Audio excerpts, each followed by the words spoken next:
আমরা যারা বিদেশি মানুষদেরকে অন্যভাবে দেখি, তো তাদের জন্য একটা কথা বলি। জাস্ট নাও এই পাশ থেকে আসলাম, আমার পিছন থেকে আসলাম, আমি চাঙ্গিয়া ভিলেজের এই পাশ থেকে আসলাম।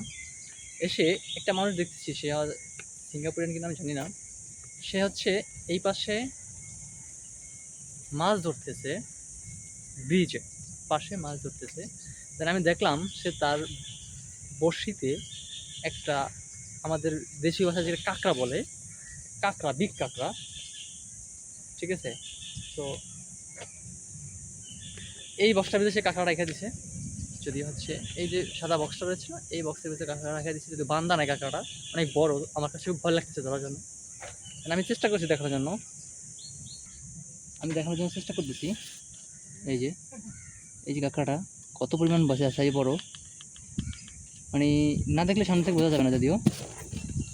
সো সে আমাকে বলছে যে খুবই টেস্টি এবং এটা সবসময় পাওয়া যায় না, এখানে আসে খুব কম। দেন তার সাথে কিছু মত বিনিময় করলাম, সে আমার ক্যামেরার সামনে আসতে চায় না। আমি বলছি যে আসো আমার ক্যামেরার সামনে, সে বলতে আসতে চায় না।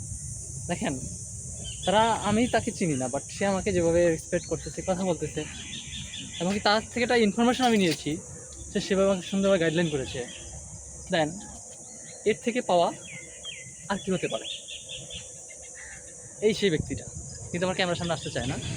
এই সেই ব্যক্তিটা, এই যে মাছ ধরতেছে, সে আমার ক্যামেরার সামনে আসতে চায় না। দেন আমার কাছে এতটা ভালো লাগছে যে তার ব্যবহার, সে অনেকটা সিনিয়র পার্সন, তাদের এদেশে মানুষ সিনিয়রদেরকে সেই লেভেলের রেসপেক্ট করে। আপনারা যারা সিঙ্গাপুর আসে তারা অনেক ভালো জানে যে সিনিয়রদেরকে কী পরিমাণ রেসপেক্ট করা হয়, ঠিক আছে। সব জায়গায় সিনিয়রদের, মানে সিঙ্গাপুর সিটিজেনদেরকে, সিনিয়র পার্সনদেরকে সবসময়ের জন্য রেসপেক্ট করা হয়। সেই ক্ষেত্রে যে আমার পাশে হচ্ছে চাঙ্গি এয়ারপোর্ট, এই যে এখান থেকে বিমান ওঠানামা করতেছে, এই যে। তো আমরা এখন ভিলেজটাকে টোটালি ঘোরার চেষ্টা করবো, যে কোথাও ঘুরতে পারি। আমরা একটা বিচে যাবো, যদিও বিচটা ঘোরার চেষ্টা করতেছি টোটালি। আমরা ভিজিট করবো আজকে সারাদিন, আমরা আছি এই নিয়ে।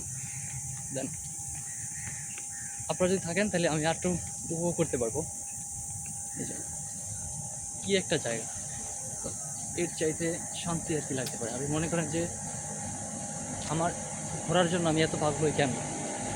আমাকে অনেকজনের কথা বলে যে তুই এত ঘুরিস, সিঙ্গাপুরে আসলি, এত ঘুরতেছিস, তাদেরকে বলবো ভাই একবার একটু ঘুরে দেখেন সিঙ্গাপুরের আছে কেন, সে সিঙ্গাপুরটা কতটা সুন্দর এবং মানুষ কেন এত ঘুরে।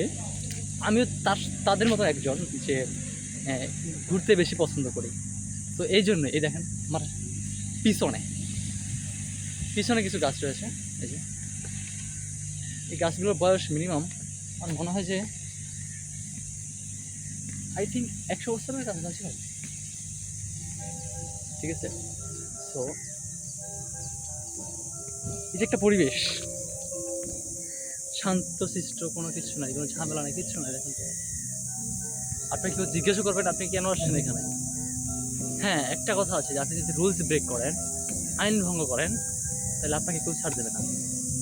সো কিছু করার আগে আইনকে সম্মান করবেন এবং সিঙ্গাপুরের আইনকে সম্মান করবেন, নিজের রেসপেকটেশন বজায় রাখবেন, দেন এনজয় করবেন, ঘুরবেন ফিরবেন, আপনাকে কেউ কিছু বলবেন না। তো এটুকুই, কেয়ার করবেন।